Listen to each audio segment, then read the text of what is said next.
1 degree Celsius താപനിലയിൽ ജീവിക്കുക എന്നത് തന്നെ വളരെ ബുദ്ധിമുട്ടുള്ള കാര്യമാണ്.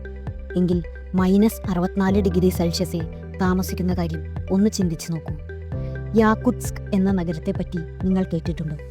റഷ്യയിലെ സൈബീരിയയിൽ സ്ഥിതി ചെയ്യുന്ന ഏകദേശം 3.5 ലക്ഷം ജനസംഖ്യയുള്ള നഗരമാണ് യാകുട്സ്ക്. ഇവിടെ രേഖപ്പെടുത്തിയ ഏറ്റവും കുറഞ്ഞ താപനില ഏകദേശം -64.4 ഡിഗ്രി സെൽഷ്യസ് ആണ്. യാകുട്സ്കിൽ ഏറ്റവും കൂടുതൽ തണുപ്പ് അനുഭവപ്പെടുന്ന ജനുവരി മാസത്തിലെ ശരാശരി കുറഞ്ഞ താപനില -42 ഡിഗ്രി സെൽഷ്യസ് ആണ്.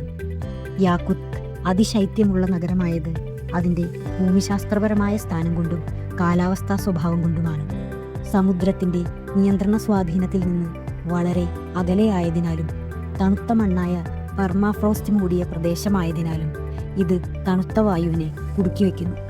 ശീതകാലത്ത് ഇവിടെ സൈബീരിയൻ ഹൈ പ്രഷർ സിസ്റ്റം ശക്തമായി പ്രവർത്തിക്കുന്നതും സൂര്യപ്രകാശം ലഭിക്കുന്ന സമയം കുറവായതിനാലുമാണ് ഇവിടെ ഏറ്റവും കഠിനമായ തണുപ്പ് അനുഭവപ്പെടുന്നത്.